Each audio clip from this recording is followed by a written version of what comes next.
A young, smiling blonde woman with a neat haircut, dressed in a perfectly tailored white coat, looked like she had just stepped out of a medical services advertisement. She nodded towards the monitor in front of her patient and said, "Well, Mommy, you can take a look at your baby now." At first it was hard to make anything out on the screen, just lines and spots, but as the patient looked closer, she could make out a tiny form with little arms and legs. A wave of tenderness swept over her as she realized she was looking at her unborn child. With her voice trembling from overwhelming emotions, Carolyn asked the age-old question every doctor hears multiple times a day: is it a boy or a girl? The doctor moved the sensor across Carolyn's belly and, with a hint of regret, replied, "It's still too early to tell. Don't worry, you'll find out soon enough. The most important thing is that both you and your baby are healthy." Feeling uplifted, Carolyn left the office with a smile. She didn't feel like going home. Brian, her husband, was always busy with work and couldn't make it to the appointment. She didn't want to deal with her mother-in-law either. Instead, she sat down in a chair in the clinic's hallway, staring at the ultrasound image and reflecting on how her life would change after the baby's arrival. Her ultimate dream was to move to a place of their own, no matter how small or rented. The most important thing was that it would be just the two, or soon, the three of them, without her mother-in-law's constant presence. A sigh escaped Carolyn as she thought of Sharon, her mother-in-law. In the year and a half they had known each other, Carolyn still hadn't figured her out. You'd think Sharon would be happy that her only son had found love in a quiet, unassuming woman with no drama or demands. They should be celebrating and looking forward to the baby's arrival, but from the very first day, Sharon had been cold and hostile toward her son's fiancé. Perhaps it was Sharon's difficult past that made her this way. She had spent most of her life alone, running businesses from a young age and raising Brian on her own. Now Sharon owned a large chain of veterinary clinics and pharmacies, making her a well-respected figure in the town and even preparing to run for office. Carolyn couldn't understand why Sharon disliked her so much. Maybe it was because Carolyn came from a modest background, having grown up in a poor family. Her mother had worked multiple jobs and paid little attention to her. When Brian, a wealthy man, came into her life, Carolyn's mother had been overjoyed, seeing it as an opportunity for her daughter to live a better life. Carolyn, however, never intended to simply enjoy someone else's wealth. She had made efforts to befriend her mother-in-law, cleaning the large house herself and even helping out at Sharon's clinic when they were short-staffed. But none of this earned Sharon's approval. She remained as cold as ever, lips pressed into a thin line, and continued to criticize Carolyn at every turn. Whenever Carolyn tried to prepare dinner for her husband, Sharon would immediately appear with a stream of criticism. "You're cooking it wrong. You grabbed the wrong pan. Don't feed Brian that." These constant interruptions made it impossible for Carolyn to find peace in her own home. Suddenly, a familiar voice pulled Carolyn from her thoughts. She looked up and spotted Brian outside a neighboring office. Joy filled her heart. How wonderful he had come to surprise her, despite not planning to this morning due to urgent business. She was about to call out to him when, to her shock, a pretty brunette ran up to Brian, threw her arms around his neck, and kissed him on the lips, which were painted bright red with lipstick. Carolyn froze, her world crashing around her as she watched her husband embrace another woman. "Sweetheart, we're about to see our baby," the brunette said in a high-pitched voice, beaming at Brian. "What do you want, a boy or a girl?" Brian murmured something softly into his lover's ear, and the woman laughed loudly.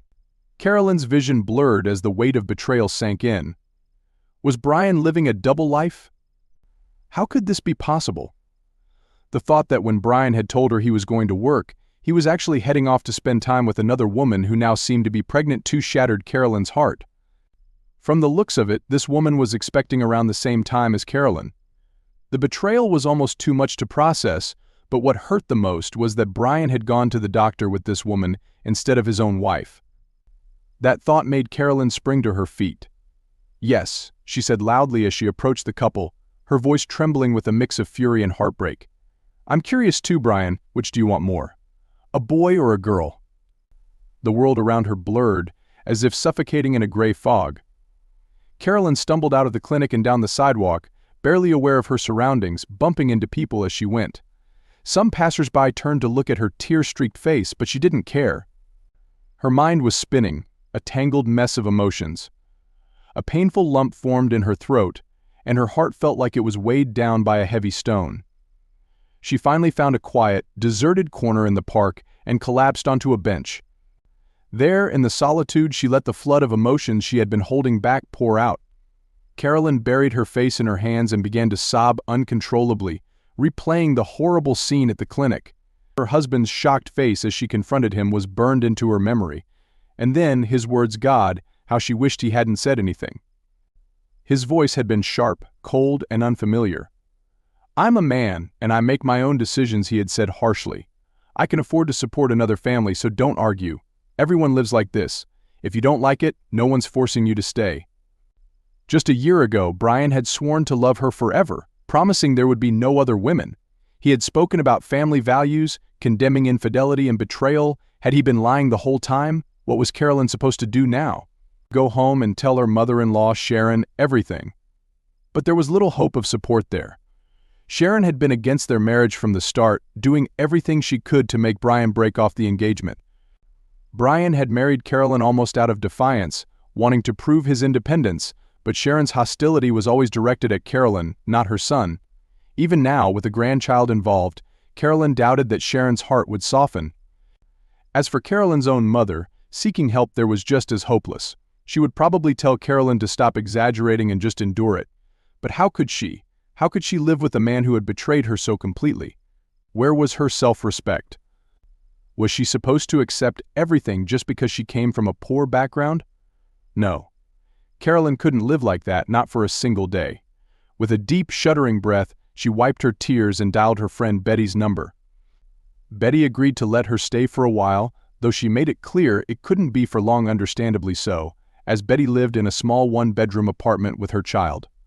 When Carolyn returned home, Sharon was waiting by the entrance with her usual haughty expression. Bitterness filled Carolyn's mind. What if Sharon distrusted her so much she thought Carolyn might steal something? But Carolyn didn't care about Sharon's opinions anymore. Sharon's reaction was swift and as cold as ever. "What's wrong with your face?" she asked, her tone indifferent. For a moment Carolyn hesitated, wondering whether to even bother explaining. But to her own surprise, she found herself pouring out everything: her unexpected encounter with Brian at the clinic, his mistress, the betrayal. As she spoke, the tears returned, streaming down her cheeks. Sharon, however, showed no sympathy. Her face twisted into a smug smile, and she said in a condescending tone, "Well, what did you expect, dear? You married into a wealthy family and live a life of luxury. Without Brian, you'd be working as a cleaner, just like your mother. Everything comes with a price." Carolyn was stunned by Sharon's blatant cynicism. Her tears stopped abruptly, and she stared at her mother-in-law in disbelief. "Why are you looking at me like that?" Sharon continued, "It's the reality of life, my dear. Everything in this world has its price." "I've worked hard," Carolyn replied weakly, trying to defend herself. "I've been helping with your business for over a year. Have I ever refused to help you?" But Sharon remained unmoved, simply responding quietly, "Well, at least now you know." How could this be possible? The thought that when Brian had told her he was going to work, he was actually heading off to spend time with another woman who now seemed to be pregnant too shattered Carolyn's heart, from the looks of it. This woman was expecting around the same time as Carolyn. The betrayal was almost too much to process, but what hurt the most was that Brian had gone to the doctor with this woman instead of his own wife. That thought made Carolyn spring to her feet. "Yes," she said loudly as she approached the couple, her voice trembling with a mix of fury and heartbreak. "I'm curious too, Brian. Which do you want more? A boy or a girl?" The world around her blurred, as if suffocating in a gray fog. Carolyn stumbled out of the clinic and down the sidewalk, barely aware of her surroundings, bumping into people as she went. Some passers-by turned to look at her tear-streaked face, but she didn't care. Her mind was spinning, a tangled mess of emotions. A painful lump formed in her throat, and her heart felt like it was weighed down by a heavy stone. She finally found a quiet, deserted corner in the park and collapsed onto a bench. There, in the solitude, she let the flood of emotions she had been holding back pour out. Carolyn buried her face in her hands and began to sob uncontrollably, replaying the horrible scene at the clinic. Her husband's shocked face as she confronted him was burned into her memory. And then, his words, "God, how she wished he hadn't said anything." His voice had been sharp, cold, and unfamiliar. "I'm a man, and I make my own decisions," he had said harshly. "I can afford to support another family, so don't argue. Everyone lives like this. If you don't like it, no one's forcing you to stay." Just a year ago, Brian had sworn to love her forever, promising there would be no other women. He had spoken about family values, condemning infidelity and betrayal. Had he been lying the whole time? What was Carolyn supposed to do now? Go home and tell her mother-in-law Sharon everything. But there was little hope of support there. Sharon had been against their marriage from the start, doing everything she could to make Brian break off the engagement. Brian had married Carolyn almost out of defiance, wanting to prove his independence, but Sharon's hostility was always directed at Carolyn, not her son. Even now, with a grandchild involved, Carolyn doubted that Sharon's heart would soften. As for Carolyn's own mother, seeking help there was just as hopeless. She would probably tell Carolyn to stop exaggerating and just endure it. But how could she? How could she live with a man who had betrayed her so completely? Where was her self-respect? Was she supposed to accept everything just because she came from a poor background? No! Carolyn couldn't live like that, not for a single day. With a deep, shuddering breath, she wiped her tears and dialed her friend Betty's number. Betty agreed to let her stay for a while, though she made it clear it couldn't be for long, understandably so, as Betty lived in a small one-bedroom apartment with her child. When Carolyn returned home, Sharon was waiting by the entrance with her usual haughty expression. Bitterness filled Carolyn's mind. What if Sharon distrusted her so much she thought Carolyn might steal something? But Carolyn didn't care about Sharon's opinions anymore. Sharon's reaction was swift and as cold as ever. "What's wrong with your face?" she asked, her tone indifferent. For a moment, Carolyn hesitated, wondering whether to even bother explaining. But to her own surprise, she found herself pouring out everything: her unexpected encounter with Brian at the clinic, his mistress, the betrayal. As she spoke, the tears returned, streaming down her cheeks. Sharon, however, showed no sympathy.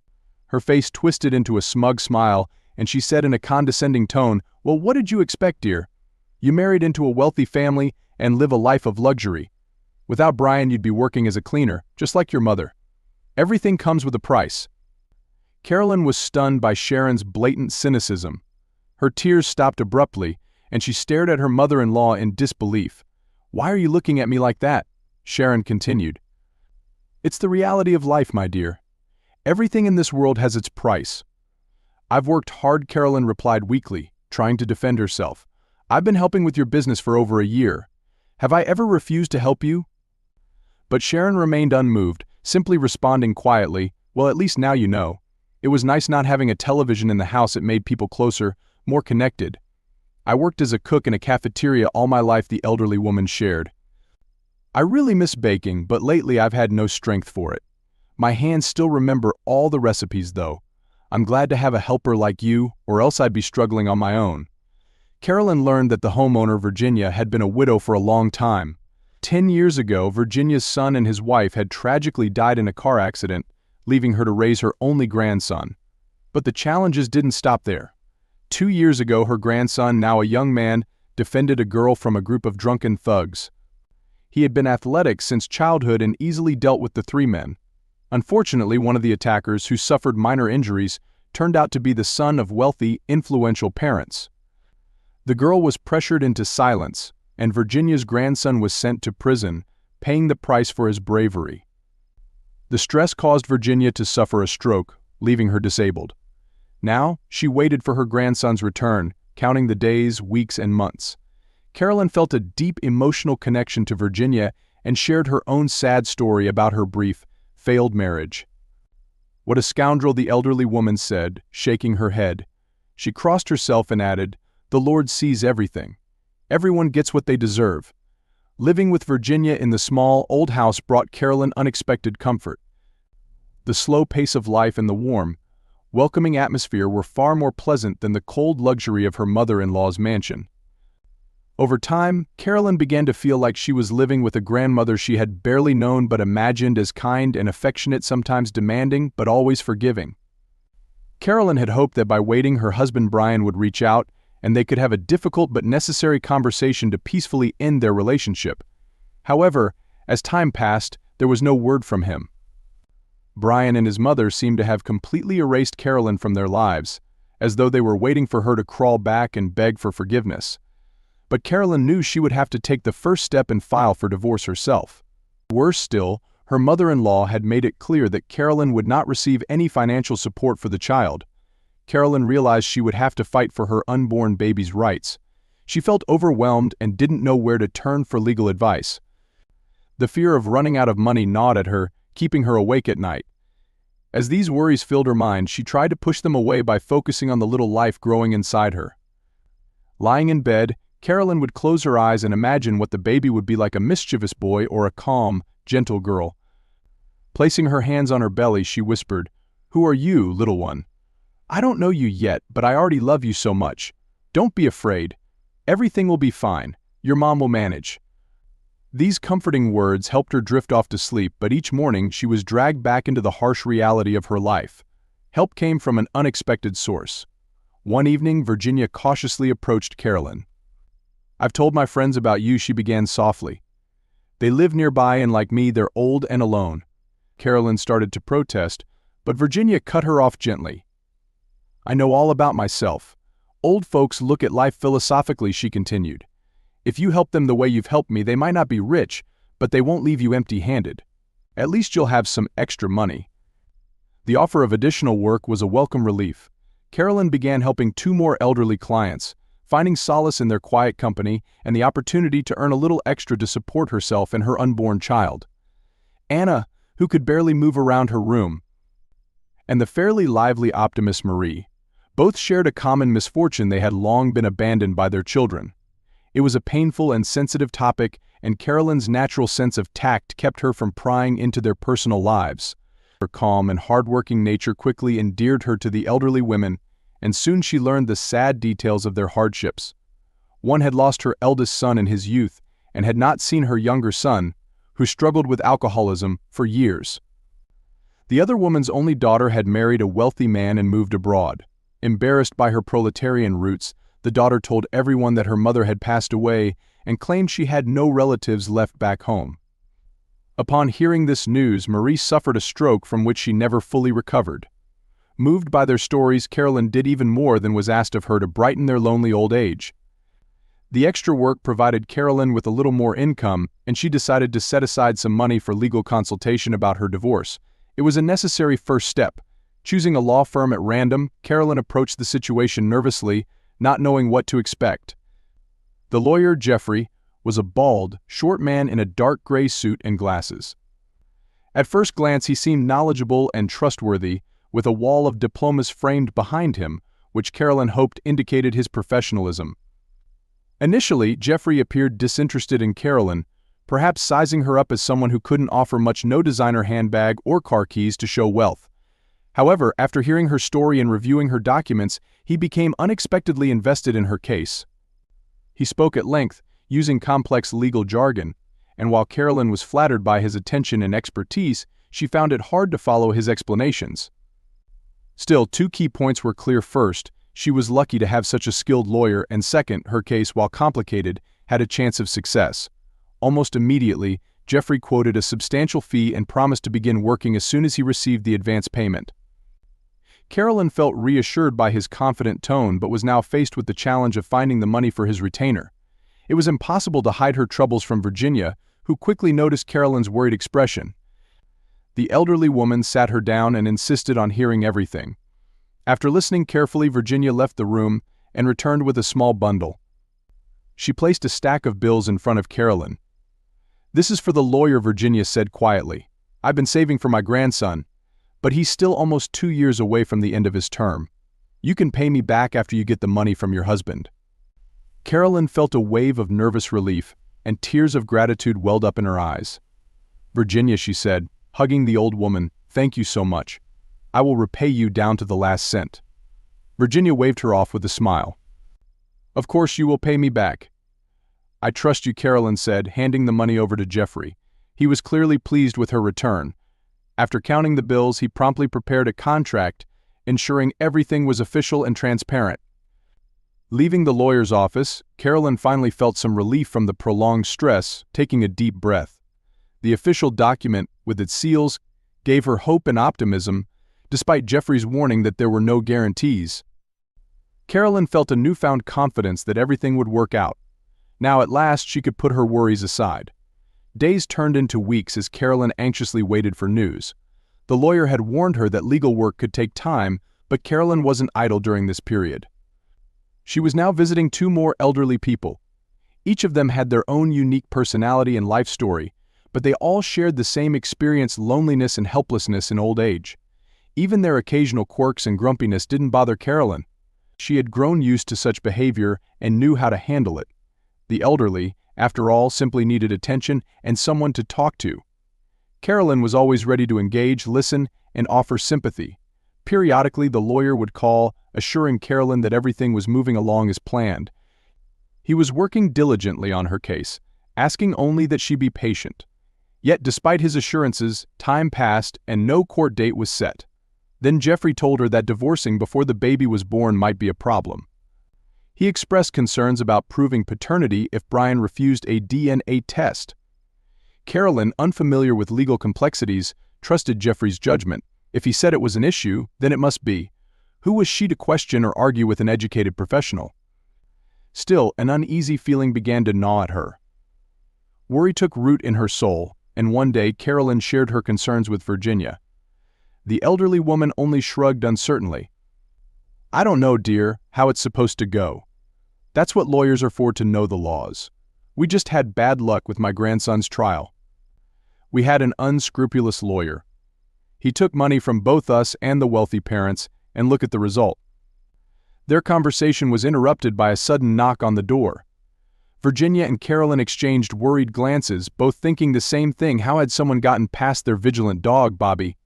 Why hadn't they heard him barking?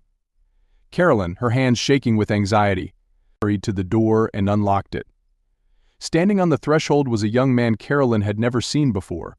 He froze at the sight of her, his gray eyes filled with surprise. "Hello," he said, looking puzzled.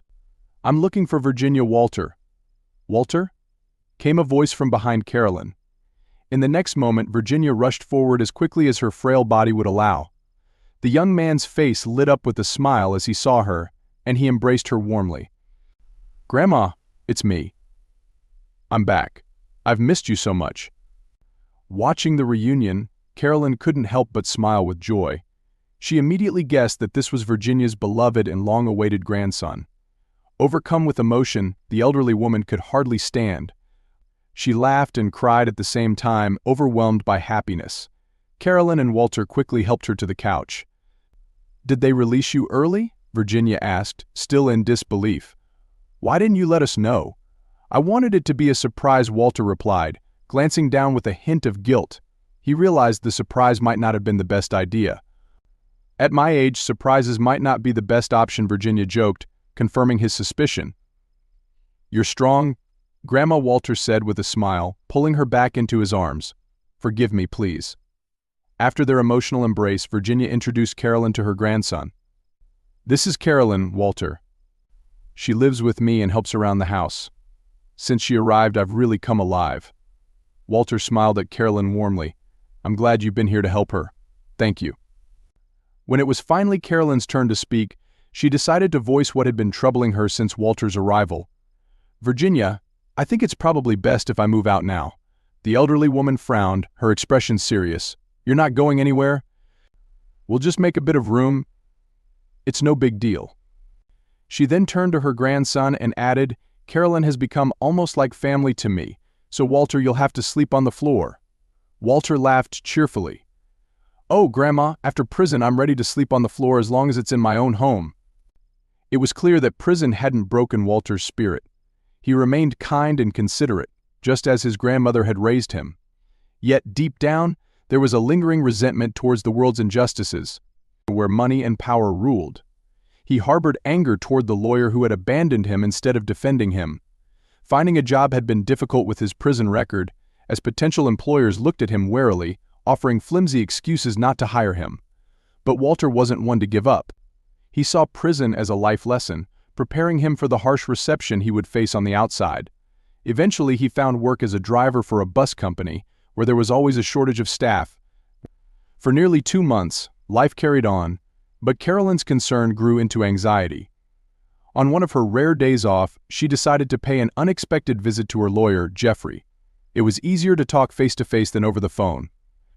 When she entered the office, it was empty and quiet. Jeffrey, facing away from the door, was engrossed in a phone call, unaware of Carolyn's presence. She could only catch fragments of his conversation. "Everything is fine, all going according to plan," he said, using the same familiar words he'd spoken to her before. "Of course, I promise to look out for your interests. And don't forget my fee. No, there's no need to refile anything. It's for your son. Your daughter-in-law won't get anything. You're lucky to have me handling this case." Carolyn's heart sank as she stood frozen, processing the shocking words. Sharon? Daughter-in-law won't get anything? It hit her like a ton of bricks. Jeffrey had been manipulating her all along, playing her against her husband's wealthy and influential family. He had been working with Sharon the entire time. Stunned and overwhelmed, Carolyn tried to slip out unnoticed, but the name Sharon had caught her attention, and she could no longer hide. The truth was undeniable. Jeffrey had betrayed her trust, colluding with Sharon to ensure Carolyn got nothing. Jeffrey finally turned around, his face registering surprise as he saw Carolyn standing there. He quickly realized she had overheard everything. "You. Reese, you." Carolyn struggled to find words. Her mind raced, trying to make sense of the betrayal. Taking a deep breath, she managed to say just one thing. "I don't want to deal with you anymore. You're fired." Without waiting for a response, she turned and slammed the door behind her, walking down the street in a daze. Why did she keep encountering such traitors? Carolyn couldn't help but wonder if there was something about her that made her an easy target for deception. Maybe she was just too naive, too trusting. Or perhaps Sharon had been right in a twisted way. Maybe Carolyn needed to become as cold and ruthless as her mother-in-law to command respect. But Carolyn knew in her heart she couldn't be like that. 1,000 questions swirled in her mind. What now? Time had been lost, and the trial was only a week away. There was no way she could afford another lawyer, especially after all of Virginia's savings had gone to Jeffrey. It felt like all her efforts had been for nothing. Her ex-husband and his mother would likely laugh at her, knowing they had won, and Carolyn, along with her unborn child, would have to survive in poverty. Could someone like her, without power or money, ever truly find justice in this world? Justice in this world felt elusive to Carolyn as she dragged her feet home. Upon opening the door, she noticed Virginia was not there, likely chatting with a neighbor. Walter, intently working on fixing an old iron, immediately sensed something was wrong as soon as he saw Carolyn. Setting his tools aside, he rushed over to her. "Carolyn, what happened?" he asked, his voice filled with concern. Carolyn, who had managed to hold it together until now, collapsed into a chair and began to cry loudly. Walter's heart ached seeing her like this. He had never known how to handle a woman's tears, not since he was a child. "Oh my God," he exclaimed, alarmed. "What happened? Tell me, or I'll go crazy." After a few moments of sobbing, Carolyn managed to tell him everything. Walter's anger surged as he listened, his old grievances and memories of betrayal coming back to the surface. He clenched his fists and began pacing the room, consumed by fury. Another corrupt jerk. He spat out, pacing back and forth, fists tight with rage. The only thing preventing Walter from fully losing control was the thought of how anyone could be so cruel to such a wonderful, kind woman. Not just a woman, but a soon-to-be mother. Suddenly he stopped pacing and turned toward Carolyn. His eyes filled with determination. "Tell me the address of his office," he demanded. Carolyn shrank back at his frightening tone. "Walter, stop. Don't even think about it, I'm begging you," she said, terrified at the thought of him confronting her former lawyer in his current state. No, Walter shook his head, his anger clouding his judgment. "I'm going to give him a piece of my mind. He'll regret treating you this way." His rage was escalating, and Carolyn feared he might do something drastic, something that could ruin his life forever. She gently approached him, placed her hands on his face, and looked directly into his eyes. Her voice was soft but firm. "Thank you, Walter." Her unexpected reaction startled him. Confused, Walter's voice trembled as he asked, "For what, Carolyn?" "For making me feel like I'm in a fairy tale," she said with a tender smile. "Right now I feel like a real princess, and you are my noble, loyal knight." Walter gave a sad smile, sighed, and gently wrapped his arms around her in a warm embrace. The next morning, Carolyn awoke to the soft light of the sun streaming through the curtains. She opened her eyes and looked around the room. A golden beam of sunlight traced across the wooden floor and onto her pillow. Nearby, Walter dozed off in a chair, leaning to one side, exhausted from their long night of talking. They had spent the night holding hands, sharing their worries and fears, and this deep honesty had forged a powerful connection between their weary souls. Hearing the creak of the bed, Walter stirred, instantly alert. "What? What's wrong, Carolyn?" he asked, still half asleep but concerned. Carolyn smiled gently. "Good morning, Walter. Everything's okay. It will be okay now." Her heart felt unusually light, and Carolyn was surprised by the shift in her emotions. Just the day before, she had felt like the most miserable person in the world. Now everything seemed less tragic, the weight on her shoulders lighter. Perhaps it was because she had shared her pain with someone else, and in turn had taken on some of his. Her problems hadn't vanished, but they no longer seemed insurmountable. Facing troubles was always easier with someone by your side. Later that day, Carolyn left the house and headed to the bus stop. She planned to visit two of her elderly clients who lived far away, grateful that there was a direct bus route. As she looked out the window at the passing homes and gardens, all touched by the golden hues of early autumn, she noticed something unusual. She was smiling. The relaxed state she was in seemed to naturally lift the corners of her mouth, making the world around her feel even more beautiful. What was there to be happy about? Problems still remained, but when you have real support, when you know someone is always ready to help, the uncertainty of the future becomes less frightening. Carolyn wasn't afraid anymore. If she lost the lawsuit, so be it. Fate had decided, and whatever would come, she would face it. Fate had been kind to her, sending new opportunities and people into her life, just when she needed them most. First there was Virginia, who had taken her in when Carolyn was at her lowest. Now there was a side job that helped her stay afloat, and now there was Walter, a wonderful loyal friend who might be more than just a friend. But Carolyn tried to push that thought aside, not wanting to hope for too much. Still, she was deeply grateful to everyone who had helped her along the way. Her unexpected calmness as an expectant mother did not go unnoticed by her elderly clients. Carolyn, one of them, remarked, "You're so mysterious these days. Today you'll probably leave us soon to think about yourself and your baby," one of the elderly clients remarked. Carolyn shook her head with a gentle smile. "Oh, don't be silly. I'm not going anywhere yet. I'll help as much as I can." Returning home, Carolyn noticed an expensive car parked near the gate. Her heart raced with anxiety. Who could this unexpected guest be? A dreadful thought crossed her mind. What if it was her mother-in-law, Sharon, coming to torment her? Sharon wouldn't miss an opportunity to make her life difficult, and it would be so humiliating if she staged a scene in someone else's home. Carolyn quickened her pace, though her now noticeably rounded belly made it difficult to move fast. Holding her breath, expecting the worst, she entered the house. To her surprise, everything was perfectly calm. Walter was cheerfully bustling around the stove while Virginia, looking pleased, was serving tea to a guest. The guest was an older man with gray hair, dressed respectably. His presence immediately reassured Carolyn that he was no stranger to wealth. The prestigious car outside now made sense. As the man turned and greeted her with a warm smile, Carolyn felt her initial anxiety fade. "Hello, you must be Carolyn," he said in a friendly tone. "Yes, that's her," Virginia chimed in with enthusiasm, not giving Carolyn a chance to reply. "This is our Carolyn, our helper and guardian angel for us frail old folks." Virginia gestured energetically toward Carolyn, inviting her to the table. Still bewildered, Carolyn sat down beside them. In a few moments, the older man revealed something she never expected. He was the father of the girl Walter had defended 2 years ago.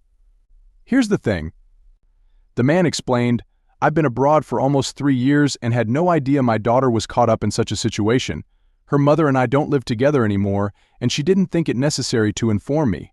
She even convinced our daughter not to worry me, saying it wasn't a big deal." He frowned, regret in his eyes. "If I had known, things would have turned out very differently for those scoundrels. I would have fought for justice," he added with a sigh. "But unfortunately, you can't turn back time." The man turned to Walter. "I'd like to repay you somehow, money, help, anything. Don't hesitate to ask. You saved my daughter's life, and I'm ready to do whatever it takes." Walter, feeling overwhelmed, shrugged his shoulders in confusion. "How could I accept money for something I would have done for anyone?" he thought. But then, as if a thought struck him, he exclaimed, "Yes, I do have one huge request. Help Carolyn." Carolyn immediately interjected, "Walter, ask for something for yourself." But Walter gently took her hand, his touch careful and tender, as if afraid of hurting her.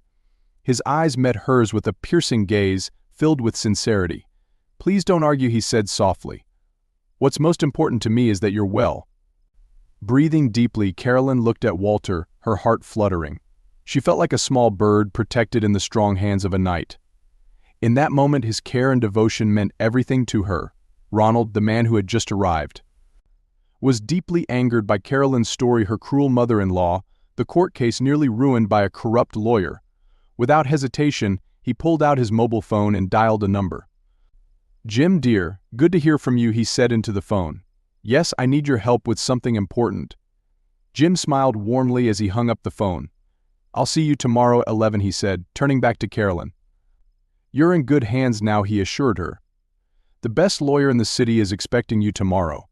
I'll cover all the expenses, so don't worry. Just write down the address." The next day, as Carolyn entered the new lawyer's office, the grandeur of the place overwhelmed her. Compared to Jeffrey's dingy office, this space, with its panoramic windows and luxurious furniture, made her feel small and out of place.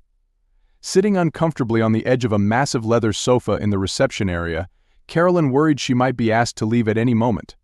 Her modest outfit stood out in the sea of opulence. However, Jim, the new lawyer, greeted her with warmth and respect. He listened attentively to her story, allowing her to speak without the evasive tactics Jeffrey had used. "I haven't had a chance to review everything in detail given the time constraints," Jim said, "but from what I've heard, I can confidently say the truth is on your side. I'll do everything in my power to make sure you receive the justice you deserve." "I don't need anything from him," Carolyn replied quietly. "I just want him to pay child support if he agrees to a DNA test." Jim smirked and asked, "Who told you he'd have a choice in the matter?" Carolyn blushed, thinking back to Jeffrey's words. "My previous lawyer said," Jim cut her off firmly. "That man is a disgrace to the profession. His actions will be handled by the Bar Association. He has no place among us," he reassured her with a smile. "As for your husband, people like him should be held accountable.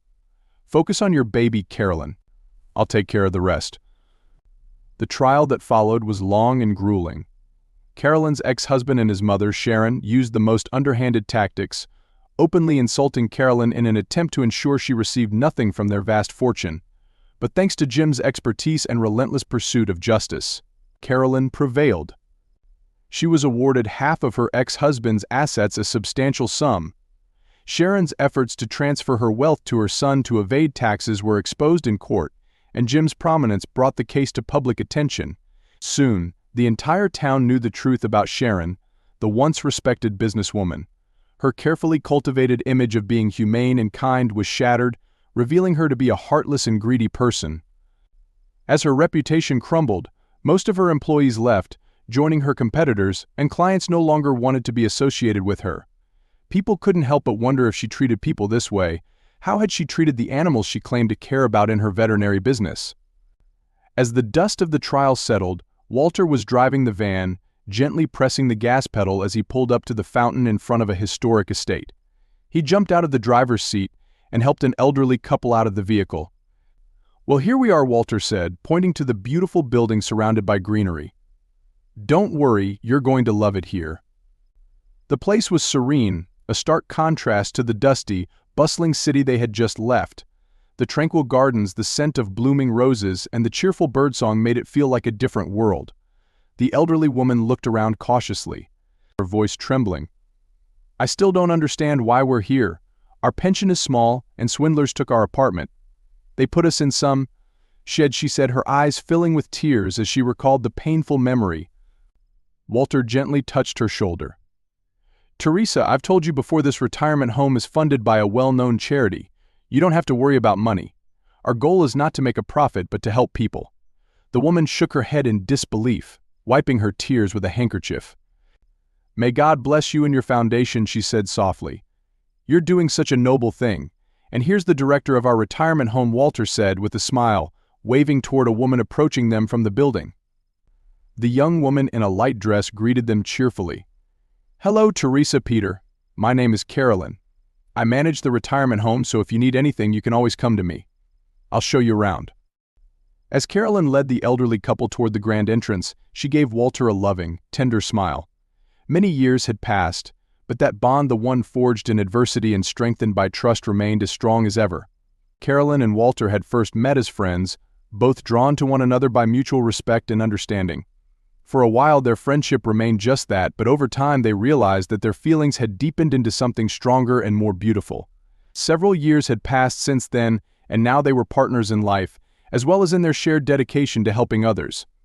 It was Ronald who had first suggested the idea of opening a retirement home after witnessing the love and respect Carolyn showed the elderly. She agreed, but with one condition: it had to be a non-profit project. Carolyn wanted to ensure that their work would help those who truly needed it, without any financial burden on the residents. Their little son, Terry, would be starting school next year, and Carolyn and Walter were seriously considering expanding their family.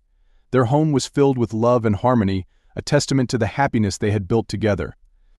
It seemed that fate had rewarded them for their kindness and perseverance. While some are blessed with love, family, and a fulfilling purpose in life, others are not so fortunate.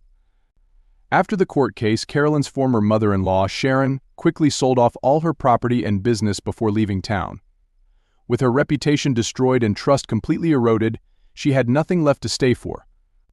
All that remained for her was the widespread disdain and condemnation of those she had wronged. As for her son Brian, he never found happiness with the lover he had betrayed Carolyn for. Their relationship was filled with constant arguments and scandals, driving him deeper into alcohol abuse. Now, Brian lived in complete isolation, a shadow of the man he once was, consumed by his own choices. Life has a way of balancing the scales.